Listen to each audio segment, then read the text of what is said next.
gonna move on and hope that we don't ever have to see anything like that ever again.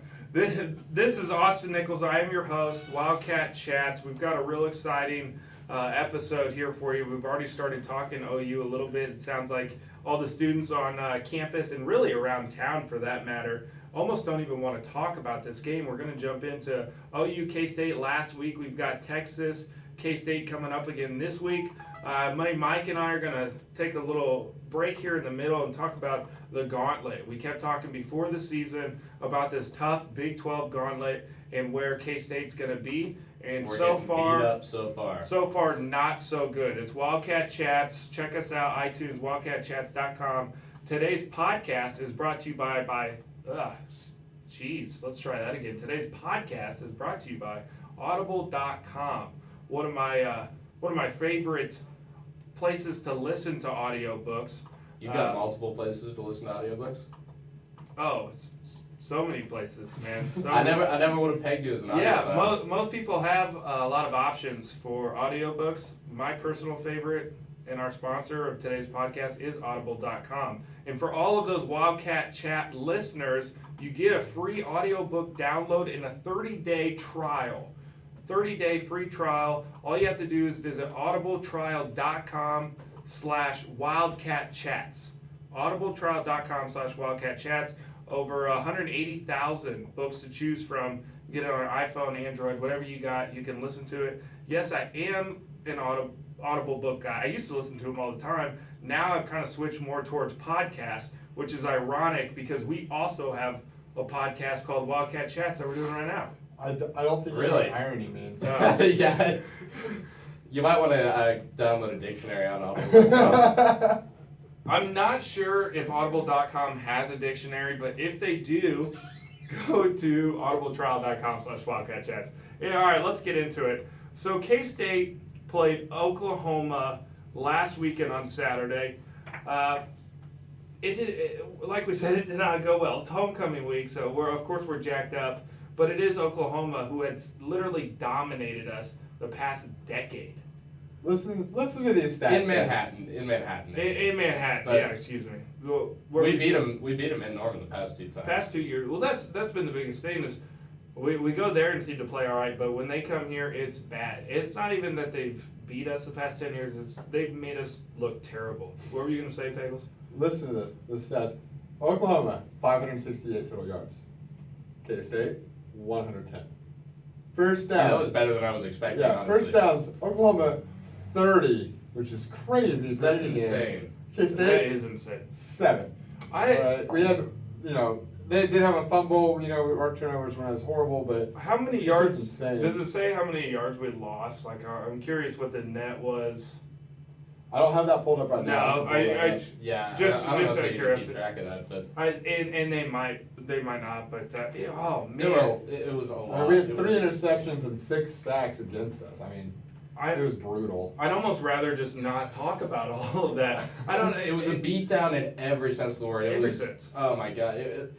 And I've talked to a lot of people since the game. I'm like, oh yeah, you watched the game last week, and everyone just kind of looks at each other and like, It was yeah. definitely, it was without a doubt the worst K-State loss that I've ever witnessed firsthand, and definitely the lowest point in the past 4 years. Absolutely, especially coming off the past 2 weeks of those letdowns where we played TCU extremely well. Should have won the game. Should have beat Oklahoma State too. So But kind of let those teams off the hook, and then whatever happened, we got complacent. Last week I was saying that I thought we had a pretty good chance playing OU, and I kind of liked the matchup. I thought that we had a shot to give them a run for their money, and boy, was I wrong. So here's my question coming off that game, a 55-0 loss at home, Bill Snyder Family Stadium. Did K-State finally show their true colors? Is this the K-State football team we kind of expected going into Oklahoma State, TCU? I don't know if this team really has true colors. And I think that there's, I don't think that we're going to ever see consistent performances in 2 games in a row. I mean, going back to the beginning of the season when we were playing those cupcake teams, I mean, we had some bright spots. They were few and far between. We managed to win those games basically just because we had D1 talent and we were playing non-Power 5 schools. Then we get into Big 12 play, and it has been poor. I mean, Oklahoma State was fairly close, and TCU we played really well. But beyond that TCU game, I haven't seen a whole lot that would lead me to believe that we're anything less than a 6-10 or anything more than a 6-6 team. And I really think just because of those first 3 non-conference games, you know, that's the only reason we have a shot at still making a bowl game. You know, because we're not going to lose to KU. I still have to think we're not a terrible team. I mean, No. K-State is not an awful program, or well, obviously not an awful program, not a bad team. This year. we are still very, very high on K-State, obviously big K-State fans, but you definitely have to think, okay, now where are we, you know, what are we going to see from this team the rest of the year? I think there's just been so much inconsistency, we don't know what to think. We don't know who we're going to get. You know, it could go one of two ways. Maybe they come out on Saturday and they play Texas tough, and who knows, that could go either way. I think even if they play their best game, if all the stars align, everything goes perfectly, I really think that it's going to be a coin toss whether we can beat most Big 12 teams. There's 6 games left, right? So Texas, what do you guys think? Win or loss? You know, like We I said, need that's 3 more. That's a coin flip. I Coin think flip. What about Baylor? definite loss. Definitely loss. Texas Tech, Loss. Iowa State. Win. All right, Kansas, Win. West Virginia. Loss. So we're not making a bowl then. I think it's going to be close. 5-7, 5-7. I still have to think K-State's going to pull something out of their sleeve. I thought Yeah. it was going to be the One of those the coin flip TCU games. game. Yeah. I think actually, you know what, probably Texas Tech and probably West Virginia can all be considered coin flip games. Yeah. They could go either way if K-State plays lights out and they play they play at a level like we saw against TCU. West Virginia and Texas Tech, both those teams have shown lots of good. Now, there's been some bad, not near as bad as what we just put on the field against OU. If we play the way we played on Saturday, we might not even beat Iowa State, and KU will keep it a lot closer than that. Iowa State's, they give us a tough time anytime we play them, Right. regardless of where we play them. They always do, And if yeah. you put that product out on the field that we did last Saturday, it's gonna Iowa be, State will take advantage, yeah. it's gonna be rough. They only have one less lot or one less win than we do. Yeah. So far in the season. So. Well, this is Wildcat Chats. I am your host, Austin Nichols. We've got Money Mike Stanton, Michael Pagels helping us out, our producer. Follow us on our social media accounts. He's producing or pumping out a lot of what we're talking about. Watch us live on YouTube. Visit wildcatchats.com. Subscribe to us on iTunes. Got a lot of good stuff for you today. We've been talking OU, K-State. Big letdown. Do we even get into the quarterback situation? I feel like that's something we talk about. We haven't. Yeah, I mean that's still a big question mark. You know, I thought it was odd. Huebner did not play well from the get-go. He was throwing picks. I mean, he should have thrown more than he did. I mean, there were a couple of drop balls and just lucky breaks that could have been interceptions, even pick sixes early on. So there was a big sentiment. I know I was sitting in the student section. There was a heavy demand for Cody Cook to come into the game early. But by the time he finally did, it was 35-0, 5 minutes before the half. And by then it was completely pointless. I don't understand that move. The game is already decided. So And what is he thinking? Like we're gonna get him reps? yeah, I have no idea. If you want to play Cody Cook in that game, put him in when it's 14-0 and we have like -3 yards of total offense and an interception already. That's plenty of reason to take Huebner out of the game and give Cook a shot when the game is still within reason. But when it's 35-0 and it's already decided, you've got nothing to gain. Yeah. The best thing that can happen is Cook goes out and performs well, and it's less of a blowout. And let's think of the negatives. He gets hurt. I think he should have. Yeah, he could get hurt. I think he should have been Opponents have more starting that. film on him. I think he should have been starting that football game. He didn't play against TCU, obviously, because of the injury. The dude is clear, like, in that Oklahoma State game, he clearly solidified himself as the playmaker, as a guy that's going to get the offense Just the going. better passer. Yes.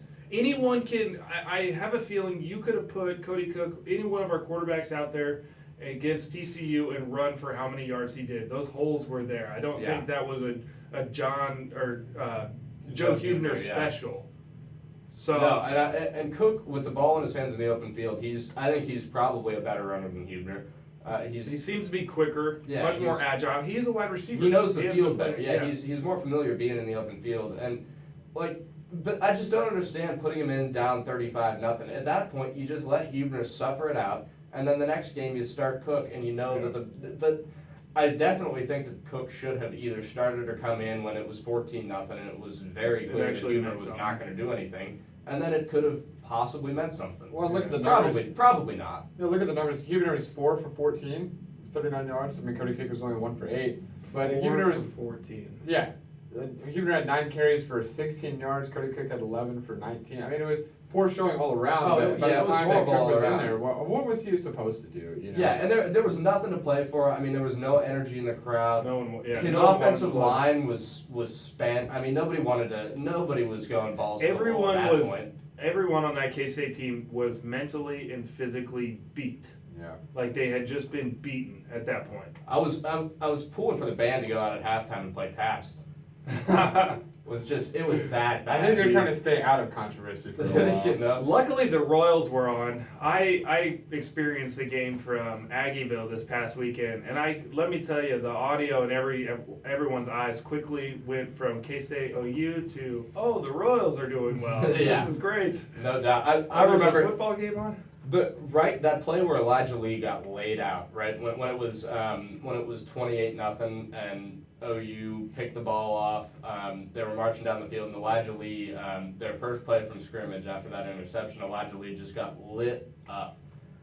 The play, the pre-snap noise that the student section carries, it was a pathetic murmur. It was so sad, and that right there was when I realized that we had hit rock bottom as a football program in my time as a student here. I heard the stands were pretty empty too in that second half. I'll have to say I was not back. Anybody that stayed there is a brave soul. there was not a lot of people in the bar when I showed up, but by the time the game was over, it was full. Yeah. Everyone was like, No okay, doubt. we need to go booze all of this off. There were a lot of sad tailgates at halftime. Everybody was sitting there with their head hung, just drown just ourselves. drinking. Yeah. Drown ourselves So, in sorrows. This has been an interesting topic on K-State's campus this week. Anytime that the games come up, do students have some sort of obligation to go and support their team, even in the midst of a beatdown like that? Because there was a vocal minority that was saying anybody that left at halftime should be ashamed of themselves. You're a fan of this program. You should not be leaving. I just laugh. The players checked out. I'm sure if they could have gone home, they would have too. Like, what do you That's the mean? thing. And if I'm a player on that team, I don't want anybody seeing that. Like I the- would much rather everybody leave, including the cameras. These people that are saying that, did you ever play like athletics any time in your life? There are games where you just get your ass beat and everybody wants to go home. Like it's Yeah. called the mercy rule. That I wish that was in effect this last weekend. Shut up. Yeah, Snyder should have just gone and thrown in the towel. Like what? Who are they to say like I'm a shitty fan because we're getting our asses kicked and I'd rather go do something else? Yeah, Sorry, I don't live and die. You know. it's the type of people that wear their ICAT T-shirt every single day. Every day, yeah. It's great. Applause, You're like so whatever. right, You're a George. big fan, but just mind your own business. I mean, people have better things to do, and honestly, like it's just depressing at that point to be out there. You don't want, as an athlete on the team, I don't think that you would want anybody watching that. As a fan, you sure don't want to see that from the team that you support. Right. Like you would rather just go home and pretend that everything didn't happen. They're not pissed at us. They're just as pissed. They've got at their us tail as between you. their Yeah. legs, and they should. They're And- thinking they're gonna get their asses chewed on Monday. They have to watch that film. You know, we get to just kind of push it under the rug. We're not gonna talk about it. All we have to anymore. do is, what we have to deal with is get on Twitter and see KU fans that are just like, ha ha ha.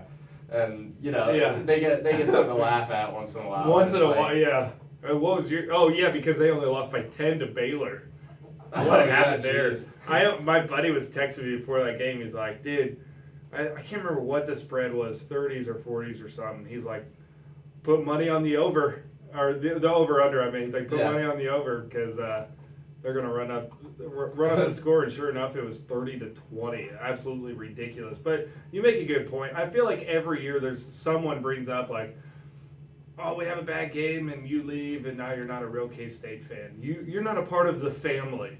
Yeah. It's like hey, you know what? Speaking of this is a little off topic, but speaking of K-State fandom, we've discussed the FKU chant in the past. Yes. So on my radio show this week, the Mike and Bros show, KSDB FM 91.9, Tuesdays at 5. Check it out if you guys want. But we were talking about this, and me and my co-host Trevor Bros had a theory. All these videos and stuff that the student government and the athletics department and K-State's marketing and communication department are trying to put out, they've got a video featuring Bill Snyder that's basically like, Grandpa Bill, don't say this or I'm going to be ashamed. Oh my God. And it's like, you know what, that might work with the type of people that are like yelling at people for leaving early. They might listen to that, but most people are just going to be like, yeah, whatever. And then Sandstorm will come on and they'll be chanting right along with everybody. So I am championing the cause of a compromise. Hashtag keep it to the bars.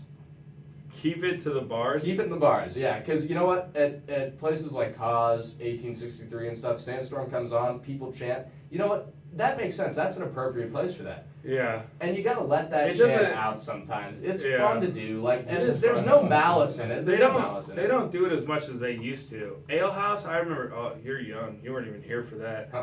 Every night ended with not Sandstorm, but the K-State fight song. Really? Maybe we should just start ending every night in one of the bars with Sandstorm.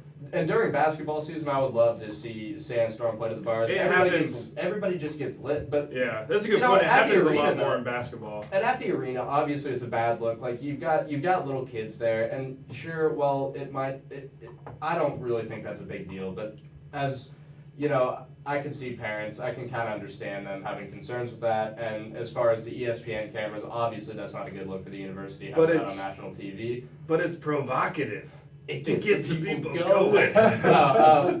Yeah. So I think it would be more effective. I think for the athletic department, everybody involved that wants to see it out of Bramlage, just tell all the students to take it to the bars, and they'll have that to look forward to. They'll be able to do it there. Even if you're a minor. And just KSU at the game and FKU at the bars. There you go. So hashtag keep it in the bars if you want. Keep it in the bars. If you support my cause, tweet it up. Let's get this going. All right. I'm all for it. Hashtag keep it in the bars. This is wildcatchats.com. Pegels, are we gonna support the cause? It's already on Twitter. Oh, it's already. I already hashtagged that. It's official. Well, I guess I'm on too then. Hashtag keep it in the bars. We got Money Mike. That's his take on the FKU chant. This is Wildcat Chats. Check us out, wildcatchats.com. Email us, wildcatschat@gmail.com. Listen on iTunes, subscribe, and give us a nice little rating. Give us your feedback. Email us. Tweet at us, hit us up. Let's hear from you. This is a lot of fun, but we want some engagement from our listeners. We're going to take a quick break. We've been talking K-State OU, what's going around on campus. First, I want to mention our wonderful sponsor, Audible.com. And for the listeners of Wildcat Chats podcast, Audible is offering a free audiobook download along with a free 30-day trial to give you, again, our Wildcat Chat listeners, the opportunity to check out their service. Personally, I recommend Unbroken. I don't know if you guys have listened to an audiobook recently. The last one I checked out on audible.com was Unbroken, the World War II story of the guy. He was an Olympian. I can never remember his name. I listened to the thing. It was like 6 hours or something like that. It's a commitment. Do it on the drive, but it's excellent. Audible.com has over 180,000 titles. It's absolutely ridiculous. All you have to do to get your free trial for listening to Wildcat Chats is go to audibletrial.com/Wildcat Chats. Again, that's audibletrial.com/Wildcat Chats. Sign up for your free audiobook download and 30-day trial. It also lets Audible know that you're listening to Wildcat Chats and you're supporting us. And we honestly would just appreciate any thing you guys can do to help us out other than tuning in every week. We go live on YouTube on Wednesdays, and we are on iTunes on Thursdays. Again, I'm Austin Nichols, Wildcat Chats. We've got Money Mike in the studio. Next, we're going to get into our upcoming game, K-State at Texas, on Saturday, October 24th, obviously. And this is a noon game on Fox Sports 1, I believe. But the big story here is we are down in Austin, a place where we've performed pretty well. Also, I think first off, we should kind of recap. We went into a little bit. Mike gave us his kind of predictions for the rest of the season. Are we going to make a bowl game or not? Let's go ahead and take a step back, look at the Big 12 gauntlet. We talked about this going into the season. There's 5 or 6 games there. And now that you kind of include Tech, and I still think they should be included there at the end. Yeah, I think so. Of just absolutely ridiculous competition K-State has to go up against, especially for a K-State team. We don't even know what we have, especially with the games that are going on. To recap that, obviously we lost to Oklahoma State there in the beginning. TCU, a heartbreaker at home. Big loss homecoming week last week against OU. Mentioned Texas is next on the road. Then a big game that we're going to talk about here in a little bit. Baylor at home on Thursday night and Tech on the way. So right now we're 0-3. Mike, what can we expect down in Austin, Texas, playing the Longhorns this upcoming weekend? Well, remember that team that beat us 55-0 on Saturday at home? Yeah, they lost to the team that we're playing on Saturday on the road. So, yeah. Texas has not been great this year. I think the most memorable play that they've had is that shanked punt that lost their game to Oklahoma State. It's a great play. I have no idea. I've been wrong on pretty much every prediction I've made on this podcast. I'm honestly getting to the point where it's like, I don't know. I have no idea what's going to happen. Predictions. Yes. That's what we're great at. All I'm realizing is maybe someone else is better suited to. Yeah, maybe to this do isn't our because calling. We know nothing. We know absolutely nothing. We should Yeah. bring in professionals. We're such a bunch of amateurs on this thing, but at least we're more entertaining than the professionals, right? The good thing is, for everyone that's listening, take into consideration, honestly, what we had to say, the predictions, the bandwagons we jump on, and then expect the complete opposite outcome. So we're kind of helping you out in one sense. Yeah, that's pretty good advice. I mean, we were all over the Hughes bandwagon for a little bit. He ended up being terrible. You know what? Now that we've endorsed Cook for the starting job, he's probably going to go out and throw 7 interceptions. Hashtag Cook for Heisman. Hashtag Yeah, keep it in the bars. Hashtag Cook for Heisman. Hashtag keep it the bars. Hashtag we've got more hashtags. I think it doesn't help that literally we don't know what we're going to get out of K-State. We don't know what we're going to get out of Texas. They're a team that could be great and beat OU, and they're a team that could just get slaughtered, lose 55-0 like we did. Yep, I just don't know what to expect on Saturday. I'm at this point after this weekend, I gotta lean towards a loss. I hate to do it, but I just think that going on the road, you want to think that maybe they've got a chip on their shoulder, they've got something to prove after that beatdown. I don't know though. But It was bad. that was bad. That's the It was type a of gut check. the type of loss that derails the season. It was. That's not a lot. Like that's not OU losing to Texas in that neutral site by what? It was 10 points or something. It really wasn't that big of a margin. 55-0 on your home turf on a Saturday afternoon in front of another sold out crowd. Oh, Well, it was sold out for a little bit. oh. If people could have got their money back, man. We're usually excited coming into these podcasts, but this week it's just like, what do you even say? Like, Wildcat- We should have had a funeral march as Is there the any- intro music. Is there anything you can say to make it better? I don't think so. The Wildcats have not been shut out at home since 1991. Wow. So, this kind of loss, it could very well be a state of the program kind of loss. It's really telling, like, when you have a beatdown that bad, like, of where your program is and whether it's on an upward or a downward trajectory.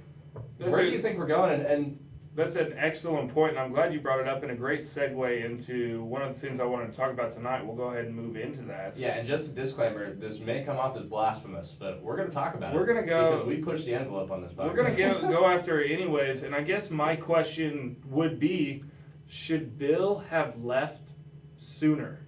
I think he should have left after the Fiesta Bowl season. No pun intended. See what you did there. Nice, I didn't even mean to do that. Very, very well done.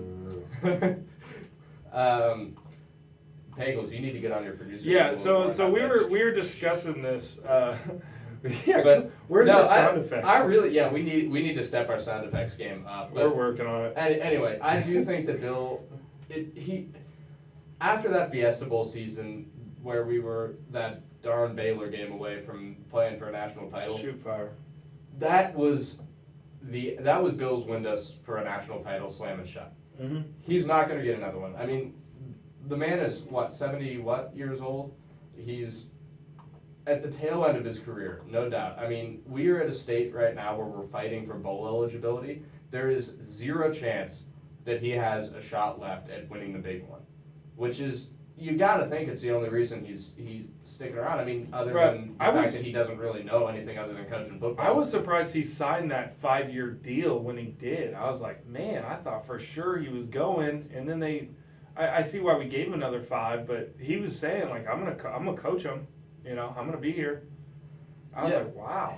It's and don't get us wrong, love Bill Snyder to death. And his legacy is cemented, and what he's done for this town is incredible. But there's a time to go, and I think that the old ball coach Spurrier at South Carolina is a good example of this. Oh, what a guy! He just, oh man, one of the greatest ever, and he's just such a quotable dude too. Tells it like it is all the time, and he just up and retired in the middle of the season because he's like, damn, we're not doing so hot. Yeah, but he knows he's not a guy that's going to rebuild a program. If you're starting from scratch, if you're all of a sudden at that rock bottom stage, and you're a guy like Steve Spurrier, and I think Bill Snyder as well, you're not, if you all of a sudden, okay, we need to take a step back, we need to start rebuilding for the future, those aren't necessarily guys that you want in there, right?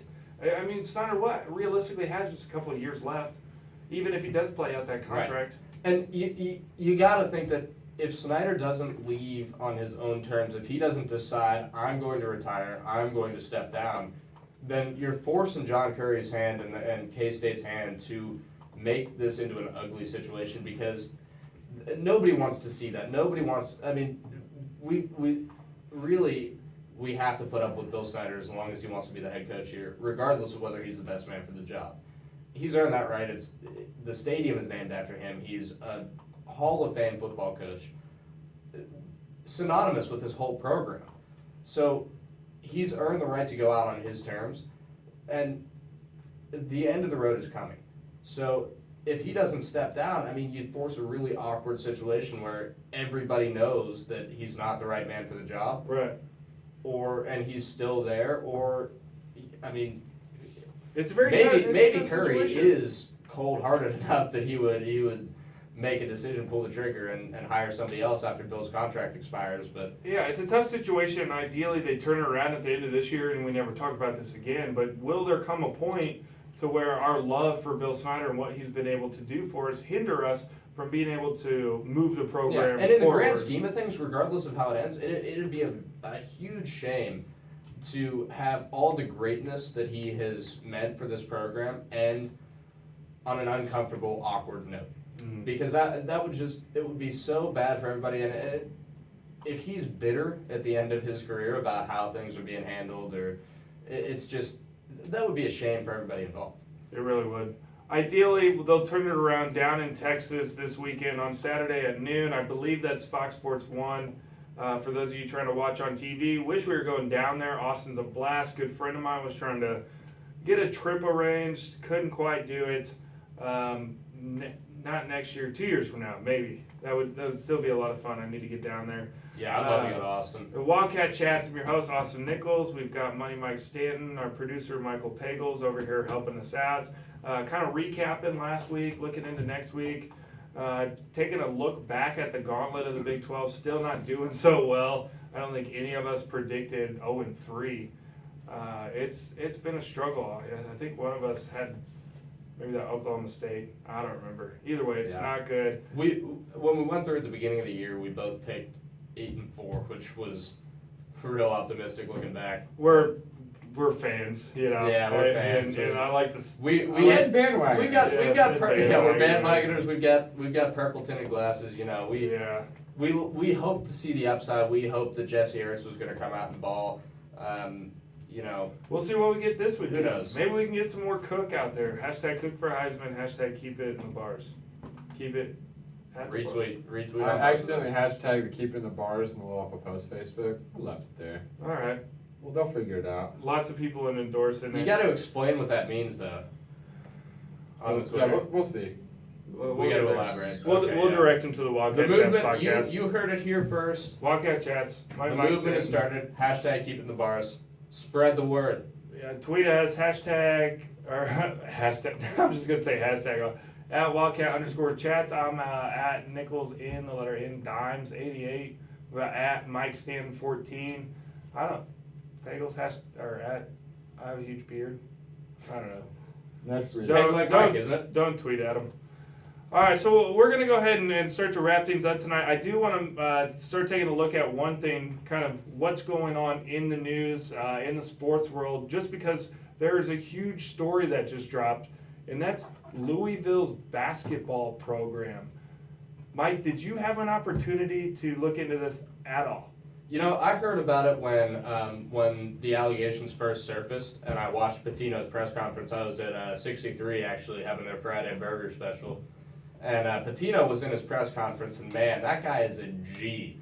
He is a straight gangster when it comes Well, yeah, to he oversaw a recruiting prostitution. He ring. basically stood up there. He sat up there behind the mic, and he had his hands folded, and he looked cool as a cucumber. And he was just, there's no proof of anything. Yep, I like he's got one press conference, and he's like, if, and I mean, if that did it, Yeah. He's like, I need nothing.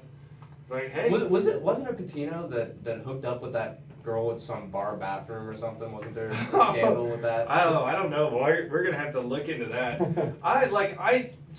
There's a lot of talk. Okay, I want to make a point on Patino real quick and his whole deniability factor. I guarantee that multiple times something was being said or starting to be said. And before we jump back into that point, let's go ahead and kind of recap what happened for those of you that don't know. If you have an opportunity, check out Outside the Lines on ESPN, because they did an excellent. I guarantee multiple times he had to put his hand up and say, I want to keep my deniability, no more. Yeah. Before we jump back into that point, let's go ahead and kind of recap what happened for those of you that don't know. If you have an opportunity, check out Outside the Lines on ESPN, because they did an excellent story on this recently where they interviewed the lady who started all of this. I can't remember her name. I don't really want to get into names. We don't need to get into that much detail about it. But basically, she was a stripper, and the Louisville men's basketball team had this dorm, this housing just for them. And GA, graduate assistant, who was helping out the team, lived at this dorm with all the players. Now, apparently, some backroom deals are going on. Some money's being funneled through this guy, and he's coordinating with this stripper lady, for lack of a better way to put it. Escort? That's a better way to put it. Escort, okay. With the escort, in order for her to come over Maybe and was at the source. go, we are shut up. Hiring her to entertain these recruits that are coming in, and including the basketball players who are already on the team. One thing leads to another. They're going to have to bring more people in. Pretty sure she's basically subcontracting out other escorts or strippers, to the point where her own daughters get involved in this. This is 4 years. This is ongoing. I believe starting in 2009, 2010, up until fairly recent. They said this woman took in about $10,000 over the course of those 4 years. And obviously all of this is surfacing right now. In the Outside of the Lines report, she had a diary that she kept. They asked her why. She said, because I knew this would blow up one day and no one would believe me. And they even have pictures with some of these girls alongside, guys like Harrow. Why am I blanking on this? Montrez Harrell. Montrez Harrell, that's it. He's a G too. A lot of guys, even I can't remember who the guy from their 2013 national championship team. Now, obviously, it looks shady that they have these pictures with these girls, but that doesn't necessarily prove anything. And realistically, nothing has been technically proven. It's You know, an ongoing. the thing is, I investigation. believe these allegations 100%, but I also kind of think that Something nefarious afoot. I don't think they're going to be able to prove it. I don't think so either. I think if any basketball program has something like this that they're consciously aware of, but know how to keep it under wraps and keep the right people safe from it in case of it getting out, Yeah. it's Louisville. I have to believe that they were very careful. They And didn't don't get me leave a wrong, paper I trail. think Louisville runs a very good basketball program. Absolutely. They're successful. Patino's a hell of a coach. Morals aside, And that's the questionable activity, but they're for not sure. going to get rid of Patino because of allegations. He's too good of a basketball coach. He means too much to that program in college basketball in general. And you're right. I don't think they're going to come up with enough evidence to actually get him on anything, because you have to believe, especially if they were doing this for 4 years, they took the time to cover their tracks. Now there might be a trail, but clearly they picked this GA. I can't think of his name. Let's see if we can come up with his name.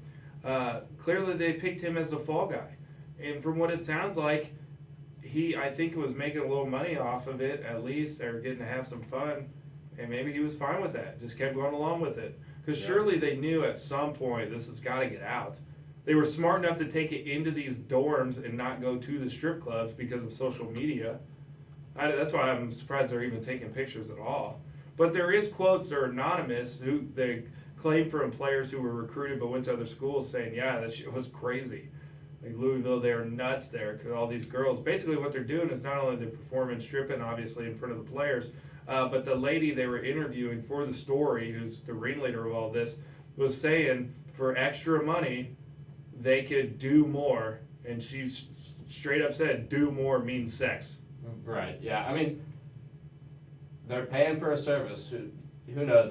It'll be interesting to see how it all shakes out. The other thing that bothers me is a lot of people were coming out and saying, "Oh, this happens at every university," and I don't think that's the case. I don't think every university. I think there are certainly some. Some universities definitely maybe kind of walk the line and they don't necessarily follow all the rules, but this is like I bet there's a hell of a lot worse than this that was going on in Miami back in Oh, the I'm day. sure. I'm sure there was. In the clubs, they didn't have social media and all of that. It's going to be very interesting to continue to follow, to see what comes of it. Louisville basketball program might be in trouble. Patino might be in trouble, but who knows? I got a feeling this guy's going to get away with it. We'll see. This is Wildcat Chats. I'm your host, Austin Nichols. Thank you for watching us live on YouTube. Hopefully some of that was on there. It's all there. It's all Check there. us out on iTunes tomorrow. Subscribe, listen, rate us. 5 stars would be great. But whatever you're thinking, give us your feedback. You can email us at wildcats@gmail.com. Give us your feedback. Let us know what's up. Money Mike Stanton, thanks for coming in today. Absolutely. You got any plugs or something you want to leave the listeners before we wrap this up? Check out the Mike and Bros show Tuesdays at 5, KSDB FM 91.9. We talk all sorts of K-State stuff, college culture, news, current events, what have you. It's a decent show if I say so myself. So hit us up Tuesdays at 5. We didn't come up with a poll question. I just thought of one. How about we do? Did Patino know about it? Is he innocent? Anything like that? What's that? Poll question. I don't know. Okay, we might do Throw it. up Check it there. out. Actually, do this. Just go to wildcatchats.com and see if we put a new one up or not. Pagels, you got anything to say before we wrap this up? I'm good, hey man. I have high hopes for this next week. Yes, I high hope hopes. it's a better showing. Bandwagoning. Not really. I don't think anyone has a lot of high hopes. This is Wildcat Chats. I'm your host, Austin Nichols. Check us out, wildcatchats.com. Thanks for listening, and we'll see you Thanks, next everybody. week. Nice. I liked it. Yeah, not bad. A little long about the Louisville thing at the end. I had one more point to make.